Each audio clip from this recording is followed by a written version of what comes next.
It's lunchtime with Southern Maryland Divers, and it's Dive Master John here. Welcome to California, Maryland here. We're at the dive shop today, and I wanted to talk to you today about dive knives. But before we get going, I have to talk a little bit about Monday. It was a little bit of a disaster. We had, I think I mentioned to you that the power was out at our house, and well, long story short here, or short story long, depending upon how you, well, if you know me, it will be a short story long. Had problems with the phone, and had to hurry up and go through the presentation. So I wound up leaving a bunch of stuff out that I wanted to cover because the phone was close to dying. And also the Facebook, at least the phone, we weren't getting the prompts on the computer, on the screen that we were expecting from Facebook. So luckily, a few people may have seen the first two attempts to start. I think 79 people saw one, and about almost 100 saw the second attempt. I deleted both of those, so no, they didn't get saved.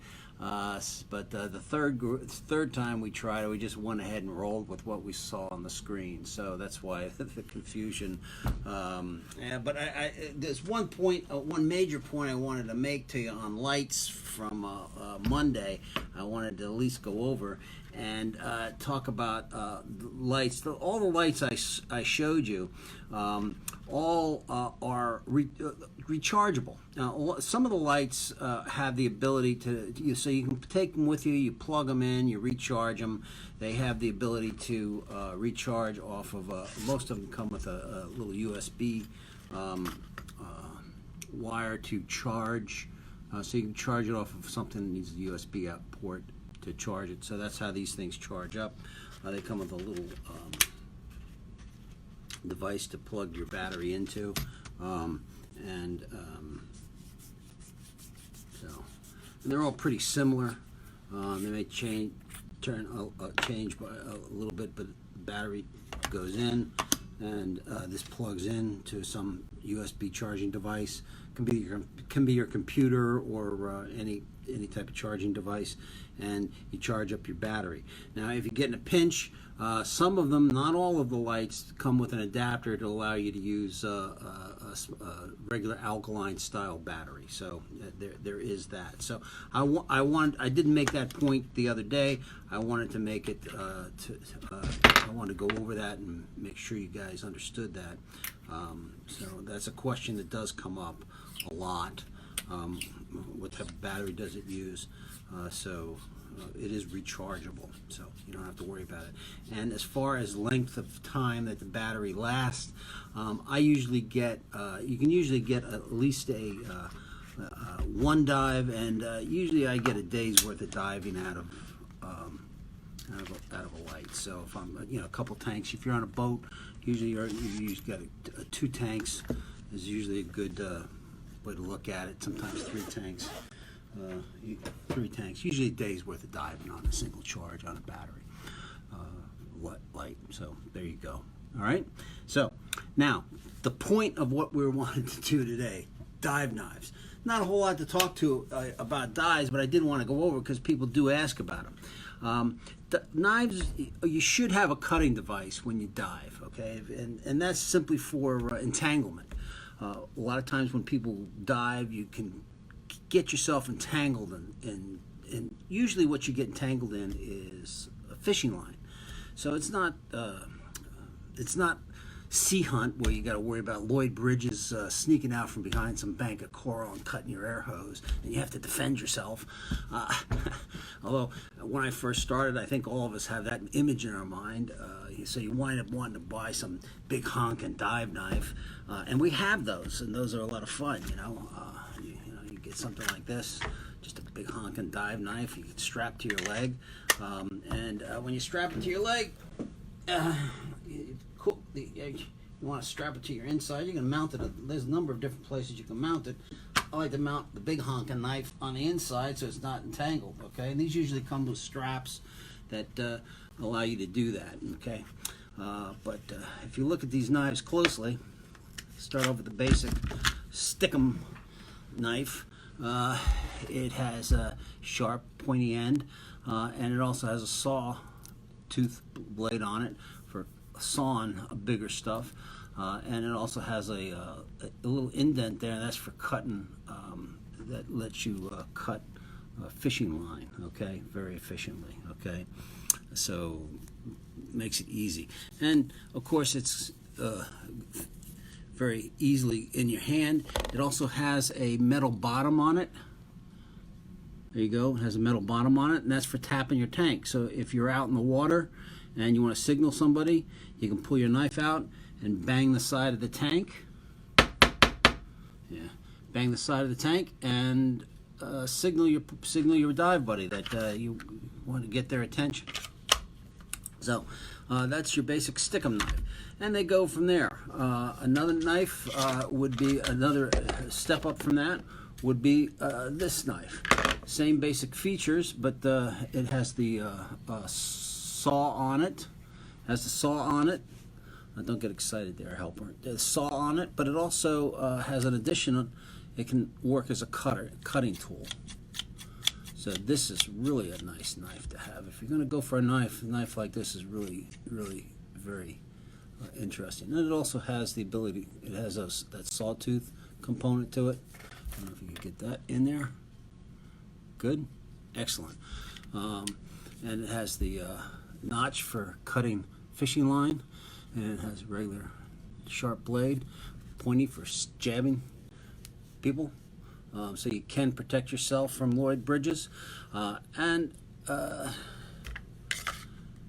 in there. Now, if you're paranoid, and the sharp pointy tip is a little bit dangerous, you know, because if you're trying to free yourself, okay, having a knife with a pointy end on it is a little bit dangerous if it's entangled in the back of you. So they have a version of that same knife with a rounded edge. So it makes it a little bit safer for you don't stick yourself inadvertently. You don't stick yourself inadvertently with the pointy edge, and yet it's got all the same features. It has the cutting, has the sharp edge, and it has the scalloped edge for sawing. So it has all those features, and of course, as I said, it's got the tip for a tank banger. Okay, and so those are the big knives. Now, if you don't want to carry a big knife, and a lot of people don't want to carry a big knife, you can achieve a lot of the same effects with without carrying such a large knife. And you really should, like I said, carry two things. Okay, I typically carry. This is what I typically carry. I carry a pair of snips. These are shears. They're very good for cutting most anything you can come across. Lines, bigger things you can get across. This is what types of things that EMTs use. So they work very well for cutting. They're easily accessible. They have a number of different ways to attach them. Attachment points slide in different places, different belt sizes, different ways to attach them. So you can attach them all over your gear depending upon what you're comfortable with doing. And then Velcro to get at them easily. There's also what's called a Z-knife, and these can be spare blades. These can be attached any number of different places as well. You can attach them on your inflator-deflator hose. You can attach them on a belt. So just a variety of different places you can attach it. And the way a Z-knife works is you simply pull it out, boom, and there you go. I guess they call them Z-knives because this is approximately a Z. But it's a blade in there, and the blade, you don't have to worry about cutting yourself or cutting any of your hoses. If you're back there trying to saw something off, you don't have to worry about cutting an air hose that you may be breathing out of. It's too big. This opening is too small for that. This is only going to go after your fishing line. So it's a very safe alternative. This would be my primary choice for trying to cut myself away from any entanglement hazard that you might run into. Okay. The other thing is they're cheaper than these other knives are.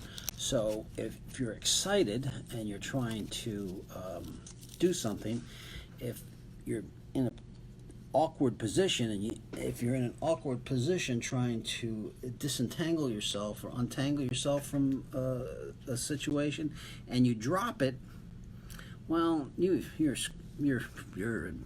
screwed unless you have a backup. So 2 of these. That's why I always carry a spare in case you get excited and you drop something. Drop one of them while you're in the middle of it and you haven't quite freed yourself yet. You have a backup. Okay, so it's because usually those things are entanglements can be difficult situations to be in, because a lot of times you aren't fully aware of what you're entangled in. You're doing it by feel, and it's you're not fully aware of how severe, how little you're entangled, or how severe you're entangled, how severely you're entangled. So you have to really focus on what you're doing. So it can be it's a hard thing to get out of. So it's good to have a buddy there to help you out of any kind of entangled situation. A lot of times they can just pull if it's a rope or a line or something. If you're in a wreck, they can physically just pull you out from it and let you get going. Or if they can pull their own knife out, their own cutting device out, and clear you of the obstruction and free you up. And so you have to ask yourself, what would you rather have your buddy come at you with? Would you rather have him come at you with one of these, and you know your buddy? Would you rather have him come at you with one of these, or would you rather have his eyes get all big and go, "I've got it, don't worry"? Yes, I know. As much as fun as these might be to have around you, this is probably the safer alternative to have your buddy to use to disentangle somebody. So there's that. Now, we also have smaller ones, believe it or not, just little knives. So these come in all kinds of sizes. Anybody's into knives, and if you carry pocket knives, you're into knives, you know there's a variety of them. And guess what? Same thing in the dive world. We have a variety of these available, depending upon what you're into, and they can be stashed. You can't have too many knives, right? So there you have it. So there's a variety of knives, a variety of pricing. And it's just important to have some sort of tool that allows you to untangle yourself, to cut away any type of obstruction you might find yourself caught up in, or that your buddy finds yourself that he finds himself or she finds themselves entangled in. So, and also highly recommend that you have 2. Primary and a backup, because in a entanglement situation, again, it's very stressful entanglement situations. Believe me on that. That's until you get entangled in something and you can't find it, you can't see it, you don't know what's going on. It's very stressful. And to have a primary in case you drop it, you want to have a backup to get yourself out of those things. So that's it. Any questions? Okay, in that case, this is just a short, brief one, and I guess we'll see you on Friday. Take care of yourselves, and this one went a little better than Monday.